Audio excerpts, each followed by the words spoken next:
The Galactic Council station floated in space like a giant crystal flower. Its towers reached out in every direction, catching the light from distant stars. Inside, representatives from 47 different alien species gathered in the main chamber. They had come from across 3 spiral arms of the galaxy to discuss trade and peace. The station was their pride, a symbol of what could be achieved when intelligent beings work together.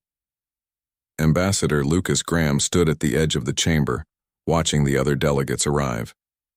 He was a human, one of the newest species to join this ancient council. For 15 years now, humanity had been part of this galactic community. Lucas had gray hair at his temples and wore a dark blue suit that looked simple compared to the elaborate robes and armor of the other species. He smiled politely at everyone who passed, speaking their languages when he could, always trying to fit in. Behind him stood Commander Victoria Price, his security chief. She was younger than Lucas, with sharp eyes that constantly scanned the room. Victoria had served in special operations before taking this diplomatic post. She wore a formal uniform, but Lucas knew she could move faster than anyone in the room if trouble started. She kept her opinions to herself most of the time, watching and listening. The session began with routine matters. Trade disputes between mining colonies, new members applying to join the council, technology sharing agreements. Lucas listened carefully, taking notes on his tablet. When his turn came to speak, he stood and presented humanity's latest proposal. Earth wanted to help with security operations. Humans could provide ships and soldiers to help keep the peace in troubled sectors. High Counselor Zethrin responded first. He was a Caliph, one of the oldest and most respected species in the council. His skin shimmered with different colors as he spoke, showing his emotions. He thanked Lucas for the offer, but his tone was gentle and dismissive, like talking to an eager child. The Caliph had been peacekeepers for 3,000 years. They knew what they were doing. Humans were too emotional, Zethrin explained kindly. Too quick to anger, too focused on conflict. These were natural traits for such a young species, but they made humans unsuitable for security work. Better to let humanity focus on art and trade, where their passion could be useful without causing problems. The other council members nodded in agreement. Some even looked at Lucas with sympathy, as if he should be proud that they bothered to explain why his offer was rejected. Lucas sat down, his face calm, even though Victoria could see the tension in his shoulders. They had expected this response. It was always the same. Humans were the newcomers, the junior partners who needed guidance. Never mind that Earth had developed faster than light travel on its own. Never mind the complex civilizations humans had built. To these ancient species, humanity was still learning to walk. During the break, Dr. Sophie Martinez hurried over to Lucas. She was the team's chief scientist, always carrying tablets and data chips. Her dark hair was pulled back in a messy knot, and she spoke quickly when excited. Right now, she was very excited. She had discovered something important, something the council needed to understand. Sophie pulled up charts and data on her tablet, showing Lucas and Victoria her research. She had been studying the biology and psychology of every council species for months. The pattern was clear and shocking. Every single species in the council had evolved from prey animals, plant eaters, herd creatures, species that survived by hiding, running, or living in peaceful groups. Not one of them had evolved as hunters. Lucas felt something click in his mind. That explained so much. The council's confusion about human history, full of wars and conflict. Their inability to understand human military structure. Their assumption that violence meant lack of civilization. They literally could not think like predators because none of them had ever been predators. The galaxy had achieved peace not through wisdom alone, but because everyone thought the same way. Humans were different. Earth's apex predator, the species that hunted mammoth across ice fields, tracked prey for days until it collapsed from exhaustion, worked in packs to bring down animals 10 times their size. Every human instinct, every aspect of their evolution, came from 3 million years of being hunters. The council looked at humans and saw emotional children. They should have seen wolves in sheep's clothing. Victoria leaned in, studying the data. Her expression remained neutral, but Lucas saw the slight smile at the corner of her mouth. She had suspected something like this. It explained why council security forces seemed so inadequate to her trained eye. They were not warriors. They were referees, mediators with weapons they barely knew how to use. If real trouble came, they would be helpless. Real trouble came that evening. Lucas was in his quarters reviewing the day's session when emergency alerts started blaring throughout the station.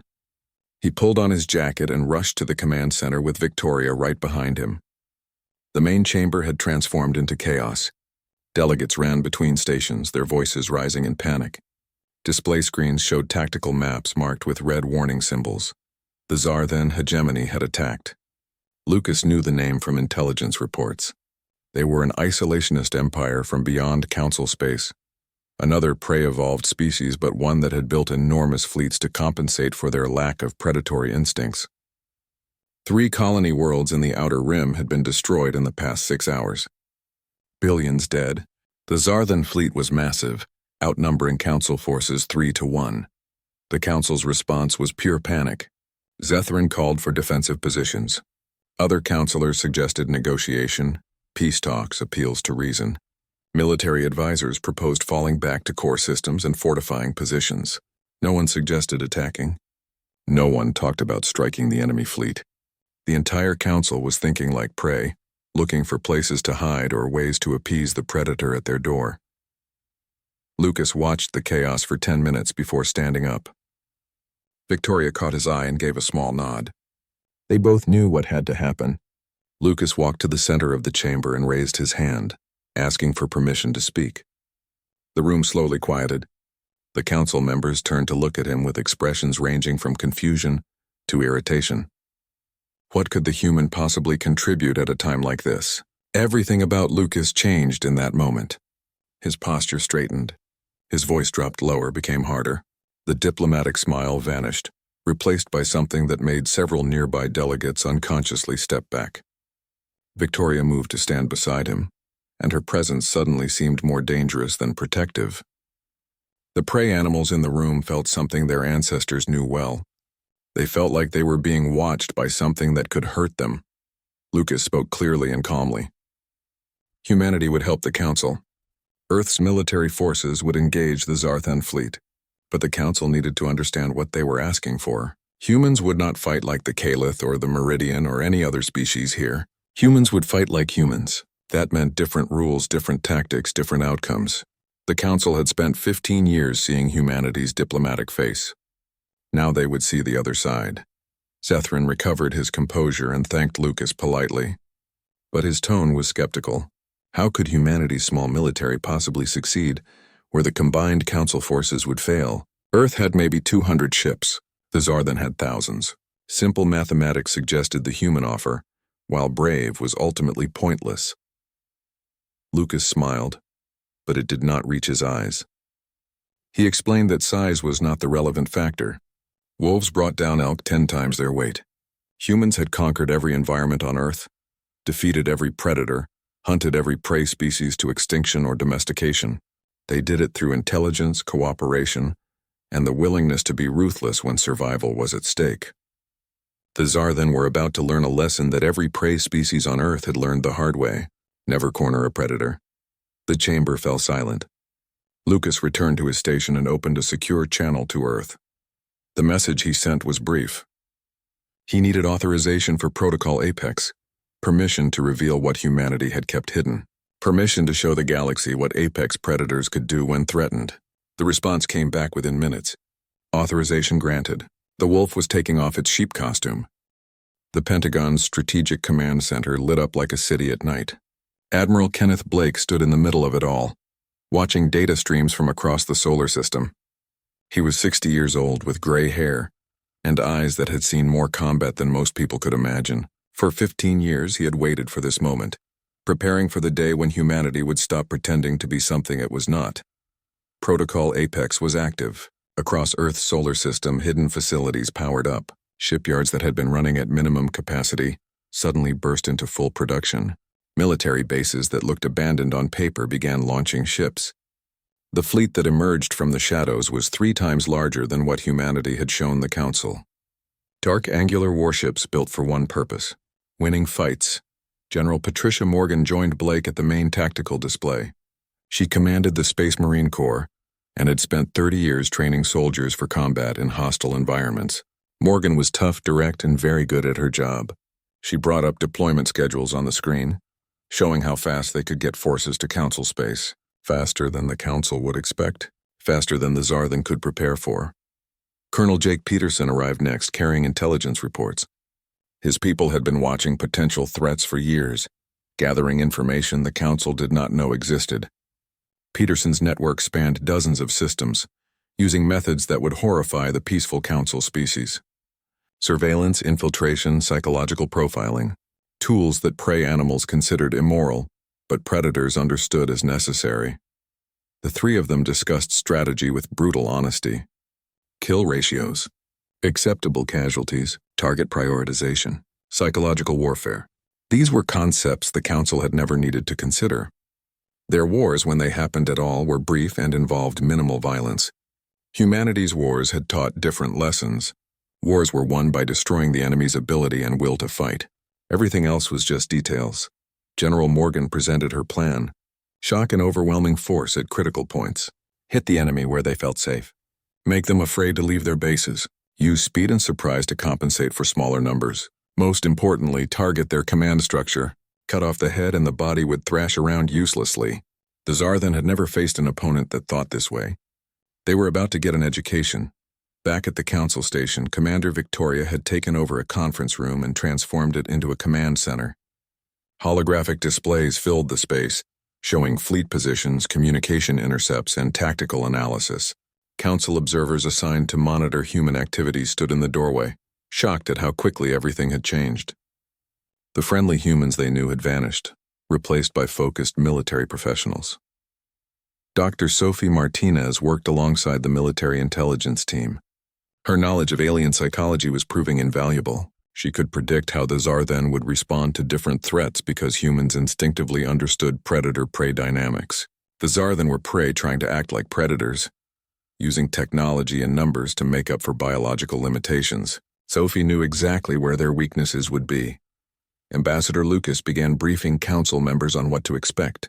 His tone had changed completely. No more diplomatic softness. He spoke like a teacher explaining basic facts to students who had missed important lessons. Human combat doctrine emphasized speed, surprise, and overwhelming force. Humans did not fight fair. They fought to win. 3 million years of evolution had taught them how to be the most effective hunters on Earth. Now they would apply those lessons to space warfare. Counselor Zephyrin listened with growing unease. The human delegation had transformed before his eyes. Lucas, who had always been so careful and polite, now spoke with quiet authority. Victoria moved through the command center like a stalking cat, efficient and dangerous. Even Dr. Martinez, the friendly scientist, discussed violence with disturbing casualness. These were not the humans Zephyrin thought he knew. 3 days after the Zarthan invasion began, the first human battle group arrived. Captain Ryan Brooks commanded the lead carrier, the Valiant. He was a career officer who had studied every major war in human history. Ancient Rome, medieval Europe, World War II, the American Civil War. Every conflict taught lessons about strategy, tactics, and the psychology of combat. Brooks planned to use all of it. The human fleet did not look like Council vessels. Council ships were elegant, designed as much for beauty as function. Human warships were dark and angular, covered in sensor-absorbing materials. They moved with purpose, spreading into formations that looked chaotic to Council observers but made perfect tactical sense. This was not a parade formation. This was a hunting pack taking position. The Zarthan detected the human fleet and responded with confidence. Intelligence had told them these newcomers had minimal military experience and few ships. The Zarthan commander sent a significant force to eliminate this minor nuisance before it could retreat. 40 Zarthan warships moved to intercept 15 human vessels. On paper, it should have been an easy victory. What happened next shocked every observer. The human fleet did not charge forward into a frontal assault like the Zarthan expected. Instead, they seemed to scatter, breaking formation in ways that looked like panic. The Zarthan ships pursued, confident they had already won. Then everything changed. Stealth ships that the Zarthan had not detected suddenly appeared behind their formations. Electronic warfare vessels lit up, blinding Zarthan sensors and disrupting communications. Human fighters swarmed from the carrier like angry wasps, their pilots moving in perfect coordination. The scattered formation had been bait, drawing the Zarthan into a kill zone. Now the trap closed. The battle lasted less than 2 hours. When it ended, 38 Zarthan ships were destroyed or disabled. 2 had escaped to carry word back to their fleet. The human losses were minimal.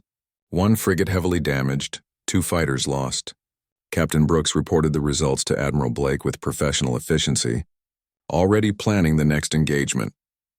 Back at the council station, the assembled delegates watched recordings of the battle in stunned silence. They had never seen anything like it. The coordination, the deception, the calculated violence. It looked easy, natural, like humans had been doing this forever. In a way, they had been. Their ancestors had used the same tactics to hunt prey across Earth's plains and forests.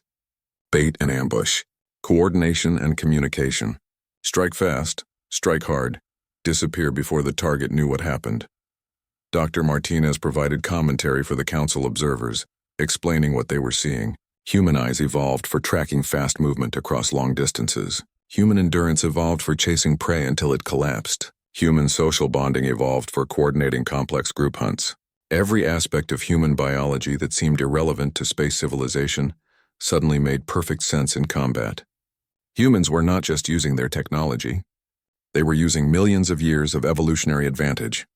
Counselor Zethran found Lucas in the observation deck after the battle footage concluded. The Calith's skin showed colors of deep uncertainty and fear. He asked the question everyone was thinking. How much more had humanity hidden? How many other surprises waited behind that diplomatic mask humans had worn for 15 years? Lucas's response was more honest than anything he had said in 15 years of diplomatic service. Everything humans had shown the council was real, he explained. The art, the culture, the desire for peace and friendship, all genuine, but incomplete. Humans were capable of great compassion and creativity. They were also capable of calculated violence on a scale prey species could not imagine. Both aspects were equally human, equally true. The council was finally seeing the complete picture. He explained that humans had hidden their military capabilities deliberately. They wanted to be accepted as friends, not feared as threats. But hiding their nature had created a dangerous misunderstanding. The council thought humans were weak and emotional. They were wrong on both counts. Humans were strategic, patient, and when necessary, absolutely ruthless. Prey species confused mercy with weakness. They were learning the difference. Victoria approached with new orders from Admiral Blake. The first battle had been a warning shot, a demonstration of capability. Now came the real campaign. Human forces would move deeper into contested space, striking at Zarthan supply lines and command posts. The goal was not just to stop the invasion, but to break the enemy's will to fight. Make them afraid. Make them doubt their leaders. Make them want peace more than victory. Zethran watched the human command team work, feeling something he had not experienced in centuries. Fear. Not fear that humans would hurt the council. Fear of what it meant that such creatures existed. His entire understanding of civilization had been based on the idea that intelligence naturally led to peace. But humans were intelligent and violent, compassionate and deadly. They could discuss philosophy one moment and plan battles the next. The contradiction hurt his brain. The council chamber buzzed with frightened conversation. Some delegates wanted to restrict human military operations. Others argued that humanity had just saved them from destruction. The debate grew heated, revealing divisions that had been hidden beneath the surface of council unity. Everyone had opinions, but no one had answers. The comfortable assumptions that had guided galactic civilization for millennia were crumbling. Lucas stood at the window, looking out at the human fleet preparing for the next operation. In 3 days, humanity had accomplished what seemed impossible. They had proven that predators could exist in civilized space. Now came the harder part, proving that predators could be trusted. Winning battles was simple compared to winning hearts and minds, but if anyone could do it, humans could. After all, they had spent 3 million years learning how to work together to achieve impossible goals. Within a week, Earth had mobilized 3 full battle groups. Over 200 ships moved through space toward the combat zone. These were not the exploration vessels or light patrol craft the Council had seen before. These were warships designed and built specifically for combat. Their hulls were dark, their weapons numerous, their crews trained for violence. The galaxy was seeing humanity's true face for the first time. Admiral Blake established his forward command on the battle carrier Perseus, positioning himself at the edge of the war zone. His strategic planners had spent days analyzing every piece of intelligence on the Zarthan. The analysis revealed exactly what Blake expected. The enemy thought like prey animals trying to act tough. Rigid command structures, predictable responses, inability to adapt quickly. They were dangerous because of their numbers and technology, but they could be beaten with the right strategy. Blake's plan was simple and brutal. Human forces would not try to match Zarthan numbers. Instead, they would use asymmetric warfare, hit-and-run attacks, ambushes, psychological operations designed to create fear and confusion. The goal was not just to destroy enemy ships, but to destroy enemy morale, make them doubt their intelligence reports, make them question their commanders, make them too afraid to act effectively. The Zarthan had established a supply line through the Krell Gate system. It was a strategic choke point connecting 3 major shipping lanes. The system's asteroid field provided cover for cargo vessels. The Zarthan assumed their numbers made the position secure. They were very wrong about that. Captain Lisa Parker commanded a squadron of stealth frigates tasked with cutting that supply line. She was in her late 30s, thin and intense, with a reputation for creative tactics. Her ships were equipped with advanced cloaking technology that made them nearly invisible to sensors. They could hide, wait, and strike when the moment was perfect, exactly like ambush predators on Earth. Lisa's squadron entered the Krell system and immediately went dark.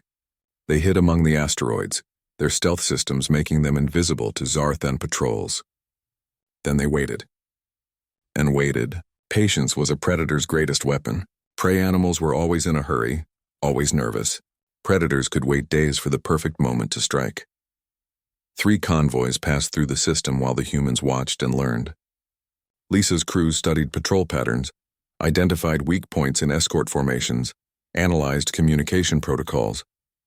They let easy targets pass by because they were waiting for something better. They were waiting to send a message. On the 4th day, a major convoy entered the system.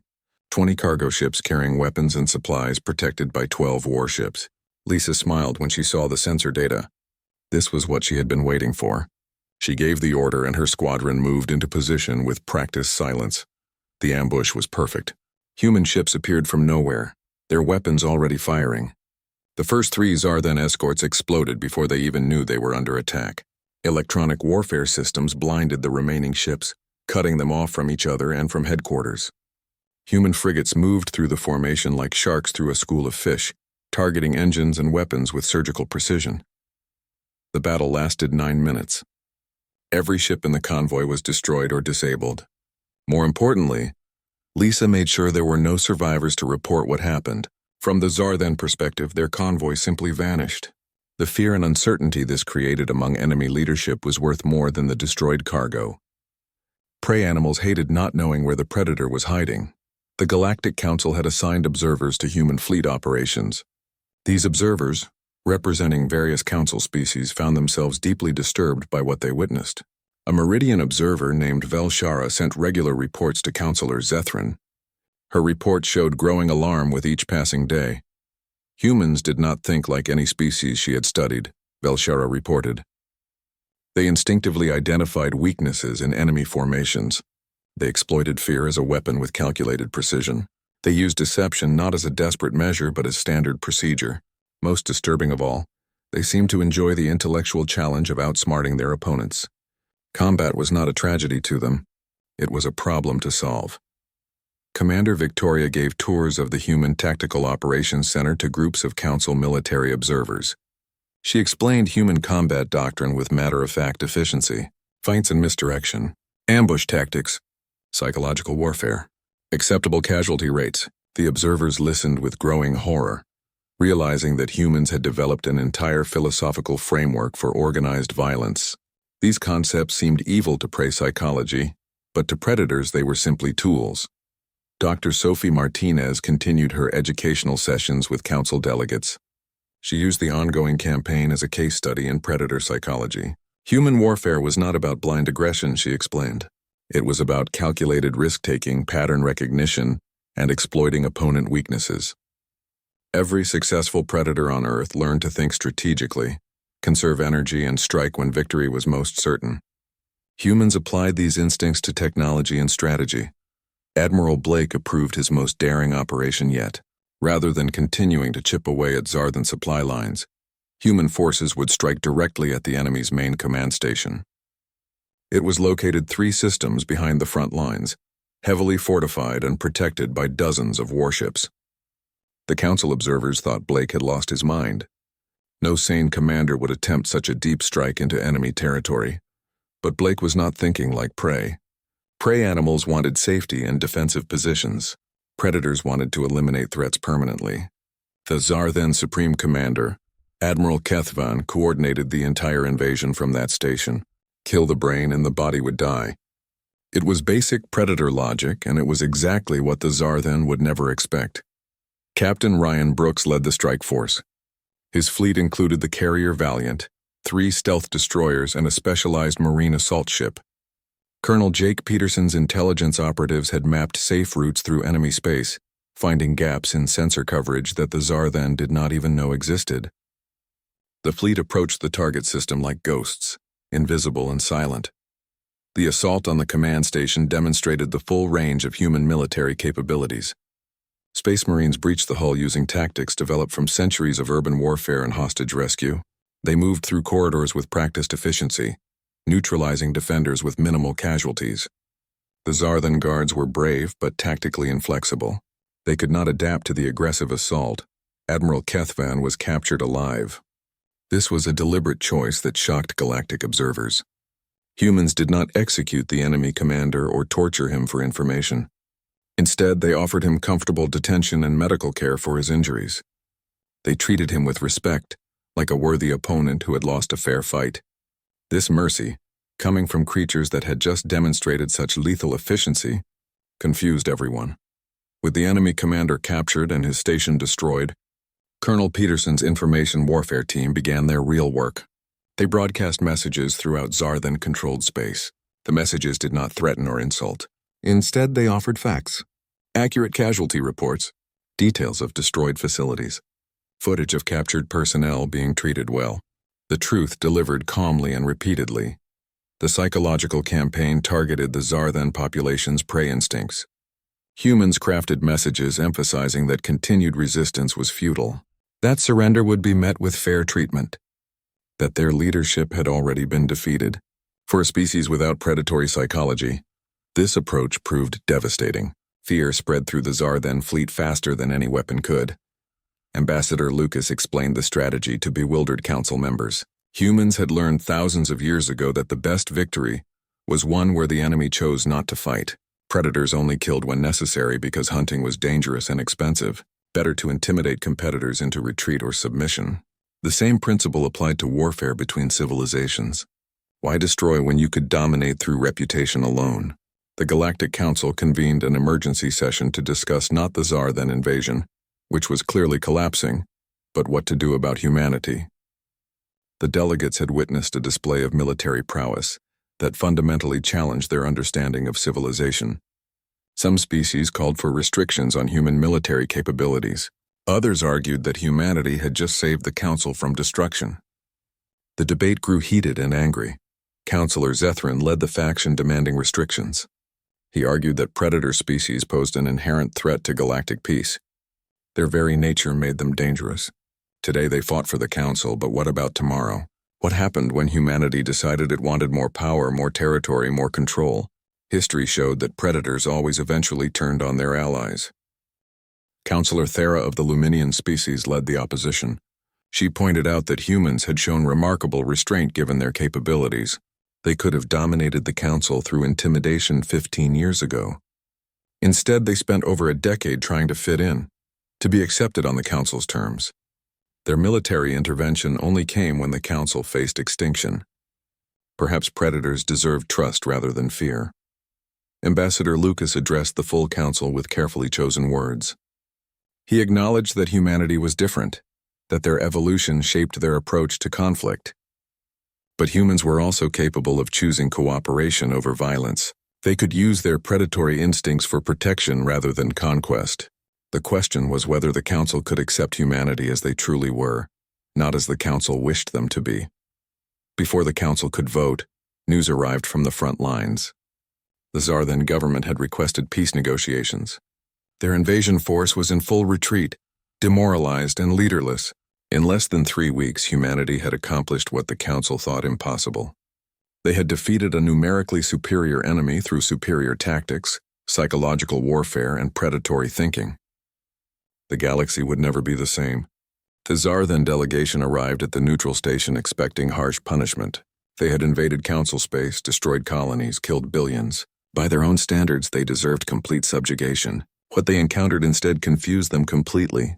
Ambassador Lucas led the negotiations with the same diplomatic skill he had shown before the war, but now without pretense. He sat across from them with Commander Victoria and Admiral Blake flanking him. The message was clear. Humans could destroy you, but they chose to talk instead.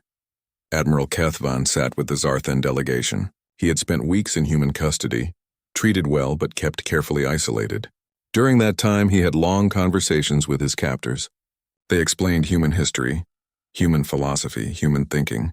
Kethvan had come to understand something fundamental. Humans did not wage war for glory or conquest. They fought for practical objectives. Once those objectives were achieved, they genuinely preferred peace. This pragmatic approach was completely alien to Zarthan thinking. Lucas proposed terms that shocked the assembled observers. No tribute payments, no territorial concessions, no public humiliation. Instead, humanity asked for 3 things. First, formal recognition of Council sovereignty. Second, participation in a mutual defense treaty. Third, cultural exchange programs. The goal was not to punish the Zarthan, but to integrate them into the galactic community and prevent future conflicts. Dr. Sophie Martinez explained the reasoning to curious council members. Humans had learned through bitter experience that harsh peace terms bred resentment and future wars. Earth's own history was full of examples. Punish the defeated too harshly, and they would eventually seek revenge. Better to offer dignity and partnership. Give them a stake in the peace so they would want to preserve it.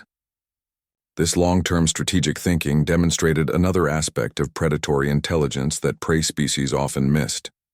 While peace talks progressed smoothly, the Galactic Council faced its own internal crisis. The comfortable assumption that all spacefaring species shared similar values had been shattered. Humanity's success forced every member species to reconsider their understanding of civilization, intelligence, and what it meant to be advanced.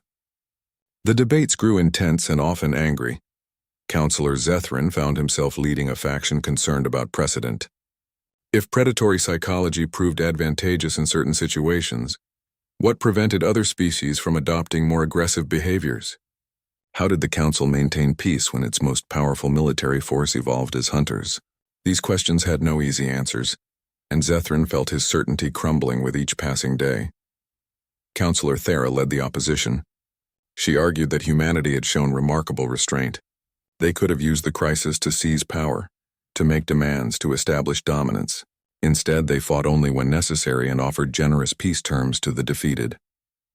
Their military intervention saved the Council from destruction. Perhaps humanity deserved trust rather than suspicion. The debate revealed deeper anxieties that many species were reluctant to voice. They were struggling with the realization that they might not be as advanced as they believed. Their peaceful nature was not a choice, but a biological limitation. Humans chose diplomacy despite having capacity for violence. That arguably required greater moral development than simply lacking aggressive instincts. The truth hurt, but it could not be ignored. News of humanity's military campaign spread through galactic society, generating wildly different reactions. Some populations viewed humans with respect and gratitude. Others felt betrayed, arguing that humans had deceived everyone by hiding their capabilities. Still others experienced primal fear that no amount of rational thought could suppress. Seeing a predator species succeed triggered instincts millions of years old. On the Kalith homeworld, protests erupted demanding restrictions on human military power. The Kalith had been peacekeepers for 3,000 years. Their entire culture was built on the idea that they represented the pinnacle of civilized behavior. Humanity's success challenged that fundamental belief. Some Kalith could not accept it. Others wondered if their pride had blinded them to reality. Younger generations across multiple species reacted differently. They found humanity fascinating rather than frightening.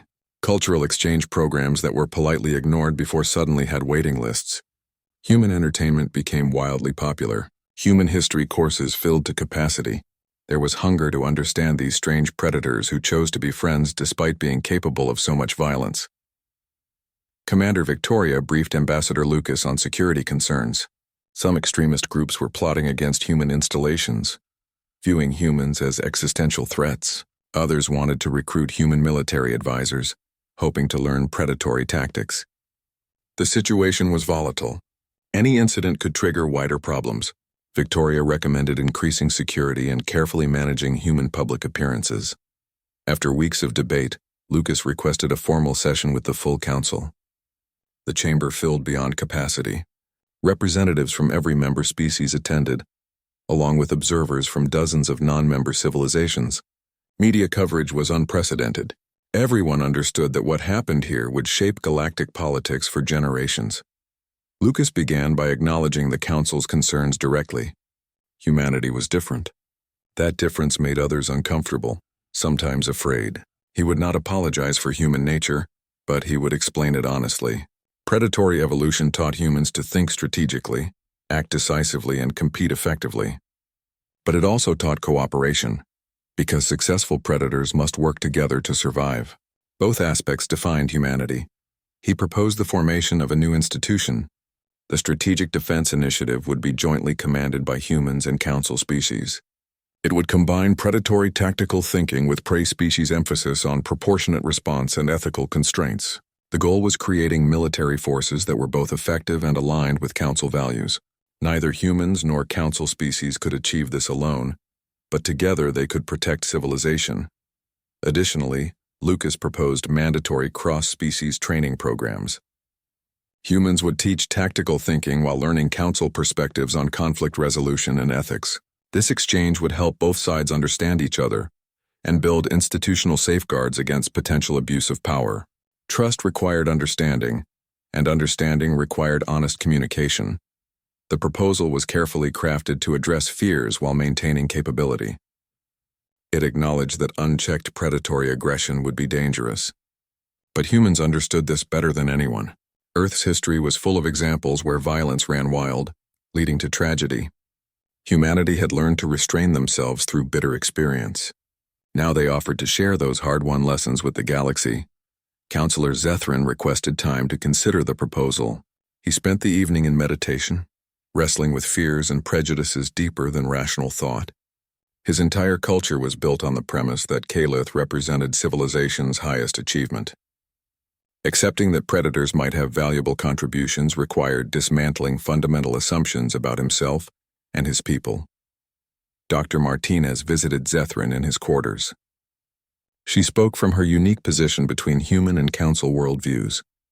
Evolution was not destiny, she explained.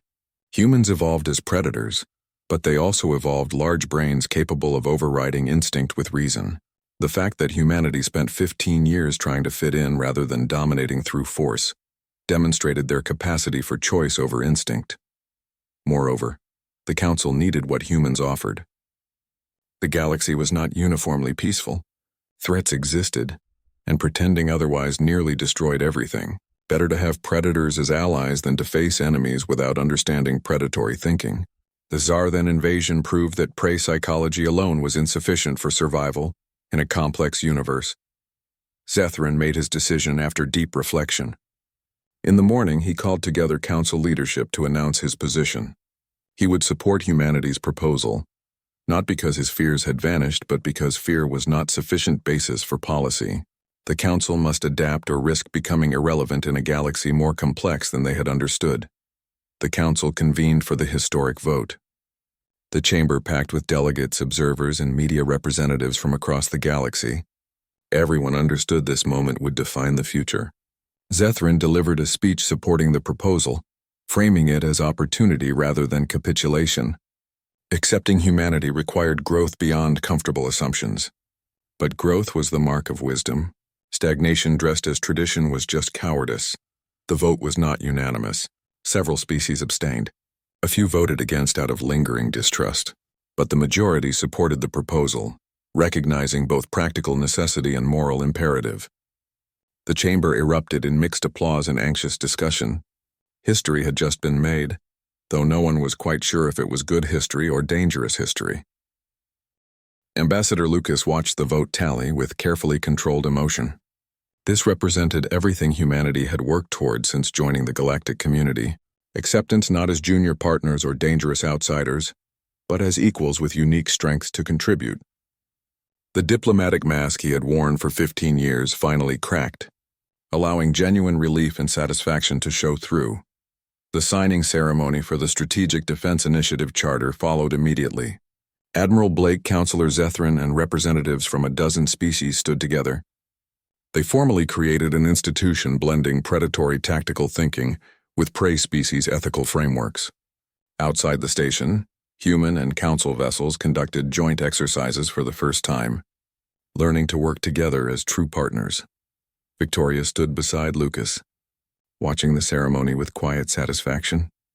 She had spent 15 years pretending to be just a security officer, hiding her true capabilities. Now she could finally be herself, train others in tactics that came naturally to her, share the knowledge that might save lives.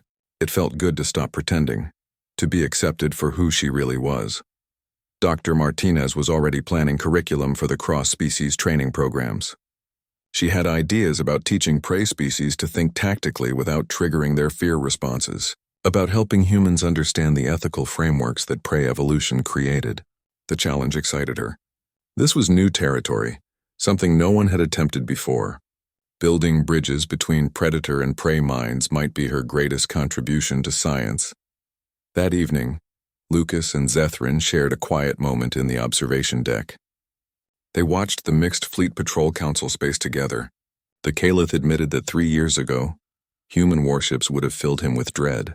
Now he saw them as tools wielded by people who chose to be better than their programming. That choice mattered more than biology. It was the foundation of hope. 3 years had passed since humanity revealed its true nature to the galaxy. The Galactic Council station still gleamed against the darkness of space, but much had changed within its crystalline walls. Military personnel from human and council species now worked side by side in the Strategic Defense Initiative headquarters. The atmosphere had shifted from pure diplomacy to something more practical and resilient. The galaxy had grown up. Ambassador Lucas Graham, now senior council representative for human affairs, walked the diplomatic corridors with comfortable familiarity. His relationship with Counselor Zethrin had evolved into genuine friendship. They met regularly for discussions that started as diplomatic briefings, but often wandered into philosophy, psychology, and the nature of civilization. Two very different minds finding common ground.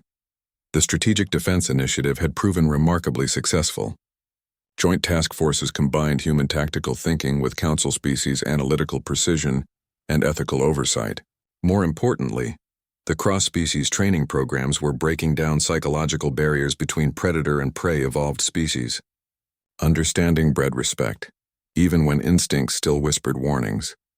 Young officers from 20 different species trained together, learning to think beyond their evolutionary programming. Commander Victoria Price had transitioned to director of the SDI Training Academy. She discovered an unexpected talent for teaching, particularly in helping prey-evolved species understand strategic thinking without triggering panic responses. Her methods were patient and systematic. She showed them that tactical thinking was not about aggression, but about understanding how actions led to consequences. Many of her students went on to become excellent officers. The Academy's first graduating class represented historic achievement. Young officers from 20 species who had trained together for 2 years, learning to overcome biological limitations. A Caliph tactical officer could now analyze combat scenarios with predatory insight. A human commander understood how to factor prey psychology into strategic planning.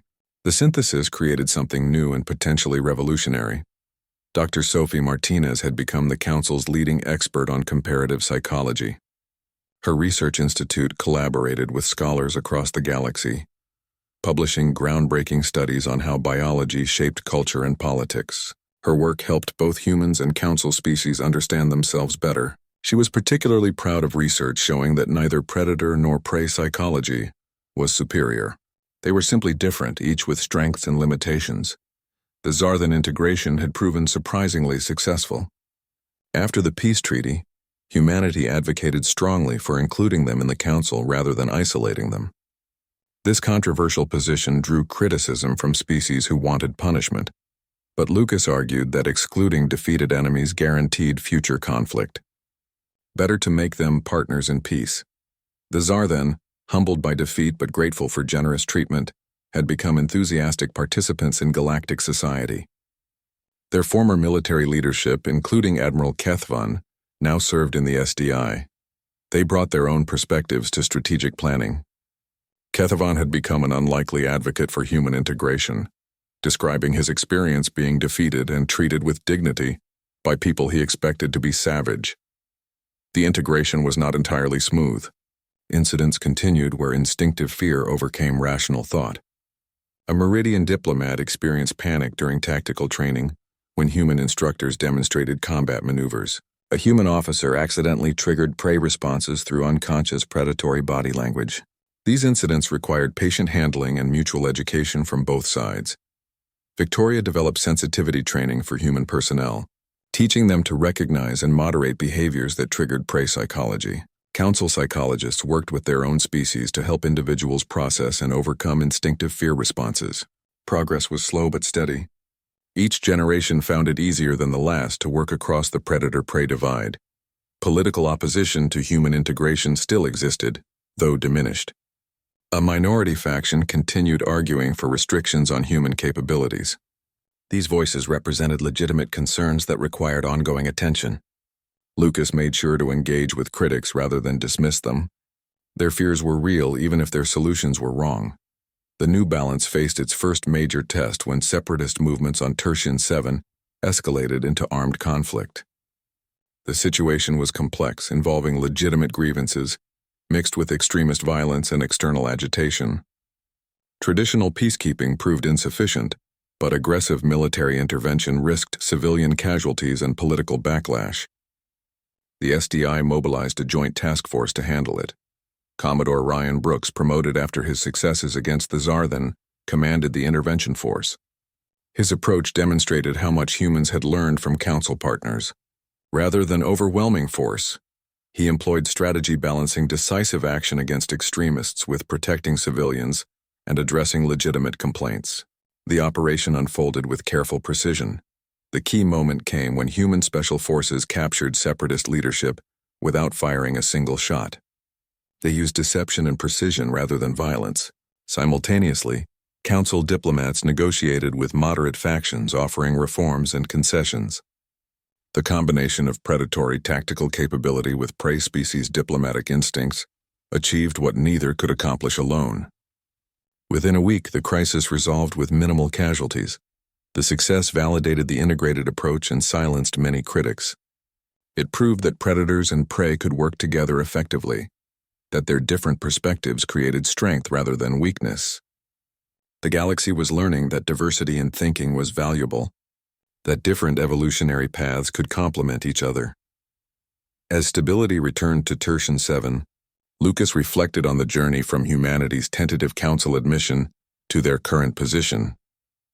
The transformation required both humanity and council to grow, to challenge assumptions, to accept uncomfortable truths. Neither side had been entirely right or wrong. Both had learned from each other. Zethrin joined Lucas on the observation deck, looking out at the mixed fleet patrolling council space. He admitted that 3 years ago human warships filled him with dread. Now he saw them as protection, wielded by people who chose wisdom over instinct. The choice mattered more than biology. It was what separated true civilization from mere technology. Their conversation turned philosophical, as it often did. Zethrin observed that perhaps predator species were always necessary for galactic civilization to mature. The Council's peaceful nature created comfort that left them vulnerable to threats they could not comprehend. Humanity's arrival forced growth through discomfort. Sometimes that was what evolution required. Lucas suggested the relationship worked both ways. Humans needed Council ethical grounding to avoid falling into purely predatory patterns. The best civilization emerged not from predator or prey alone but from synthesis, tactical capability guided by ethics, aggression tempered with compassion, strength wielded with wisdom. Together they created something neither could achieve separately. In a special council session, delegates received a transmission from deep space exploration teams. They had detected signs of another predator species developing spaceflight in a neighboring stellar region.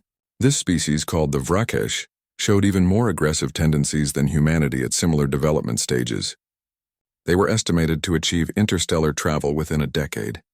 The Council faced a familiar decision: approach with caution, maintaining distance until the Vrakesh proved peaceful intentions, or proactively engage, attempting to guide this new predator species toward integration rather than conflict. The debate was shorter this time. The Council had learned from experience with humanity. Lucas volunteered humanity to lead first contact efforts. Humans were uniquely positioned to understand another predator species. They could explain benefits of cooperation over conquest, speak the language of strategic thinking, and serve as proof that predators could choose civilization. The Council agreed with minimal debate. Humanity had earned that trust. The departure ceremony for the Vrakesh contact mission drew dignitaries from across the galaxy. Admiral Blake, now retired but serving as special advisor, watched the fleet depart. He reflected on how much had changed since humanity activated Protocol Apex 3 years ago. The galaxy had been forced to see humans as they truly were, predators capable of terrible violence but choosing partnership instead. Dr. Martinez stood nearby, already developing psychological profiles of the Vrakesh. She was excited about studying another predator species, comparing their evolution with humanity's. The analysis could reveal universal patterns in how predatory psychology developed and adapted to technological civilization. Her research might help integrate future predator species more smoothly. Victoria led the military contingent on the mission, accompanied by both human forces and SDI integrated units. She carried lessons learned from humanity's own integration: patience, understanding, willingness to meet others where they were rather than demanding immediate conformity. Give predators the chance to choose cooperation.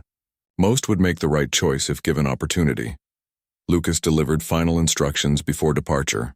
His message was simple but profound. Remember that predators could choose to be more than instinct dictated, but they needed the chance to make that choice. Fear and isolation bred the very aggression everyone hoped to avoid. Trust and partnership created conditions for peaceful coexistence. Treat the Vrakesh with respect and they would likely respond with respect. As the fleet vanished into hyperspace, Zethrin approached Lucas with satisfaction. Perhaps this was always the destiny of their partnership, he suggested. Prey species providing philosophical foundation for civilization, predator species providing capability to protect and expand it, together creating something neither could achieve alone. Balance was the key to everything.